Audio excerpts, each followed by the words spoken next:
بسم اللہ الرحمن الرحیم۔ مولانا منظور نعمانی ملفوظات مولانا الیاس رحمۃ اللہ علیہ میں صفحہ 140 پر ایک ملفوظات 2:10 میں نقل کرتے ہیں کہ میری حیثیت ایک عام مومن سے اونچی نہ سمجھی جائے۔ یہ مولانا الیاس رحمۃ اللہ علیہ کا قول ہے۔ صرف میرے کہنے پر عمل کرنا بددینی ہے۔ میں جو کچھ کہوں اس کو کتاب و سنت پر پیش کر کے اور خود غور و فکر کر کے اپنی ذمہ داری پر عمل کرو۔ میں تو بس مشورہ دیتا ہوں۔ اور اسی کے نیچے ایک بات فرمایا، حضرت عمر رضی اللہ عنہ اپنے ساتھیوں سے کہا کرتے تھے کہ تم نے میرے سر بہت بڑی ذمہ داری ڈال دی ہے، تم سب میرے اعمال کی نگرانی کیا کرو۔ اور پھر فرماتے ہیں، میرے بھی اپنے دوستوں سے بڑے اصرار اور الحاح سے یہ درخواست ہے کہ وہ میری نگرانی کریں، جہاں غلطی کروں وہاں ٹوکیں۔ اب دعوت کے کام میں جو کوئی بھی غلطی کرے اس کو ٹوکنا ضروری ہے، کیونکہ یہ بڑی ذمہ داری کا کام ہے۔ اور علماء دیوبند نے بھی یہی کیا اور عام تبلیغی احباب کو بھی یہی کرنے کے لیے کہا، جو آخری صفحے پر ہیں، جو ماشاء اللہ حق کو جانتے ہیں اور شریعت کی گہرائی میں ڈوب کر واضح کر رہے ہیں۔ اور دارالعلوم سے بہتر کون جانتا ہے بھائی؟ اور اس سے بہتر کے بارے میں کسی کو پوچھو تو وہ جواب اور بات چھوڑ دیتے ہیں، یعنی کہ انکار بھی نہیں کرتے اور دارالعلوم کی بات کو مانتے بھی نہیں۔ تو چلے اب فتوے کی طرف۔ پہلے تو یہ بات واضح کر دوں کہ مولانا سعد پر فتویٰ آج بھی جاری ہے، اور یہ بات مولانا سلمان بجنوری بھی کر چکے ہیں بلند شہر میں، اور فتویٰ آن لائن ہے۔ اس کو بھی کیسے حاصل کرنا ہے میں ویڈیو میں بتاؤں گا۔ اب اس طرح دارالافتاء پر جا کر فتوے کو حاصل کر سکتے ہیں۔ آپ کو صرف اتنا کرنا ہے کہ سرچ بار پر کلک کر کے مولانا سعد لکھنا ہے، تو آپ کو نیچے شو کرے گا یہ ڈاؤن لوڈنگ۔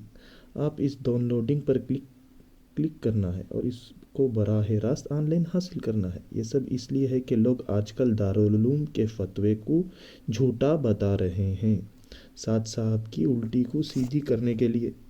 تو آپ کو فتویٰ مل گیا ہو تو ذرا پورا پڑھ لیجئے، کیونکہ ضروری ہے۔ اور فتوے کے دوسرے پیج پر ذرا غور کیجئے کہ دارالعلوم کیا وضاحت کر رہا ہے کہ مولانا سعد کے بیانات میں قرآن و حدیث کی غلط یا مرجوح تشریحات، غلط استدلالات اور تفسیر بالرائے پائی جا رہی ہے۔ اور اب سنیے ان کے بیانات میں کس طرح تفسیر بالرائے ہے اور یہ کیسے عقلی دلائل دیتے ہیں۔ کہ اللہ کی مدد کام کے ساتھ حق ہے، اور بلکہ یہ فرمایا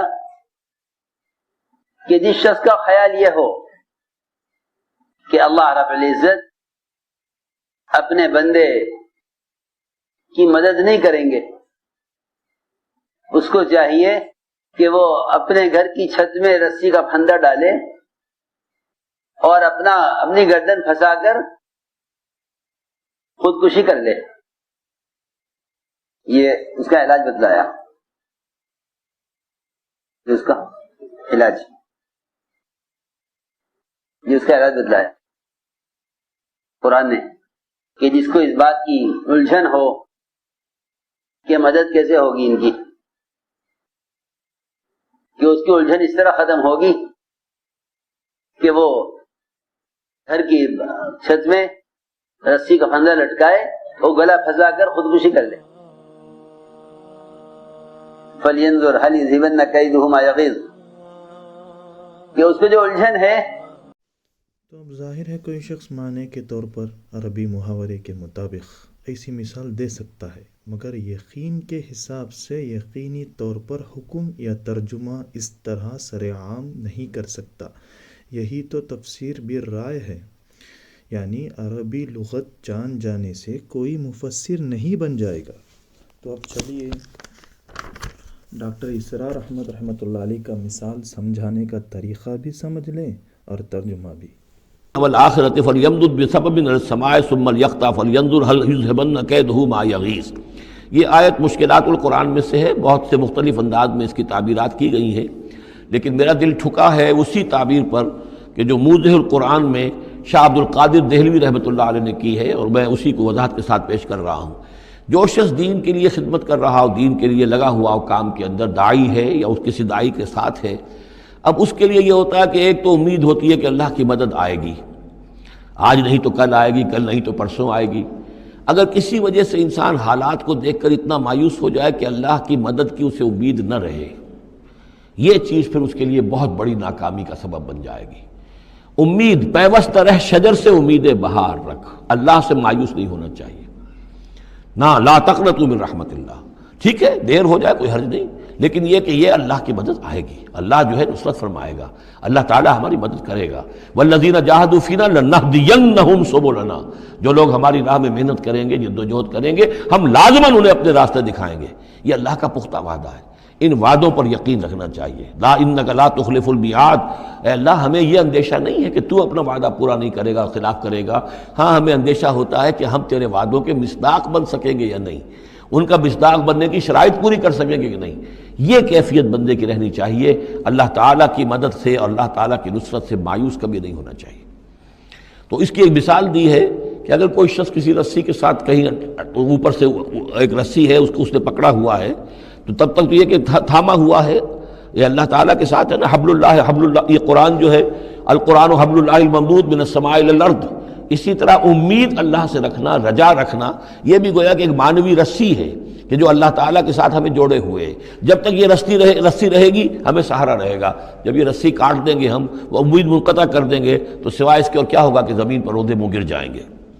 من کان یظن ان لن ینصرہ اللہ فی الدنیا والآخرہ، جس شخص کا یہ گمان ہو جائے کہ اللہ ہرگز مدد نہیں کرے گا اس کی دنیا میں اور نہ آخرت میں، فلیمدد بسبب من السماء، اسے چاہیے کہ ذرا ایک رسی آسمان کی طرف تانے، ثم الیقطع، پھر کاٹ دے، اسے توڑ دے، فلینظر هل یذهبن کیدہ ما یغیظ، پھر دیکھے کہ اس سے اس کا جو غصہ ہے اندر کا، اس میں جو مایوسی کی آگ جل رہی ہے اس میں کوئی کمی ہوئی۔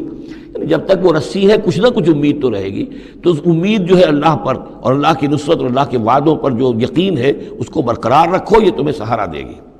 وَكَذَلِكَ أَنزَلْنَا، اب آپ غور کیجئے کس کا انداز یا کس کی مثال یا کس کی تفسیر صحیح ہے، اور مثال کو سمجھ کر ان لوگوں کو بھی سمجھائیں جو سمجھنا ضروری نہیں سمجھتے، اس لیے کہ سمجھانے والا عالم نہیں ہے، یا یہ کہ وہ یہ بھی سوال کرتے ہیں تم کون ہوتے ہو، یا اور بھی جو کچھ کہنا چاہتے ہیں سن لیں اور صبر اور اخلاق سے کام لیں، اور کہیں یہ بھی دارالعلوم کے فتوے میں واضح ہے کہ دارالعلوم عام تبلیغی احباب پر یہ ذمہ داری ڈال چکا ہے کہ ان کے بیانات سے لوگوں کو آگاہ کریں، ورنہ یہ لوگوں کی عقلوں کو لے کر اپنی بدعقلی سے کھیلتے رہیں گے، اور ان کے ماننے والے ان کی گمراہی کا شکار ہو کر فرقہ ضالہ اختیار کر لے گا۔ آخری بات عرض کر دوں، ہمارے بھائیوں کی اصلاح ہمارے ذمے ہے، اگر وہ مانے تو۔ اللہ ہدایت دے۔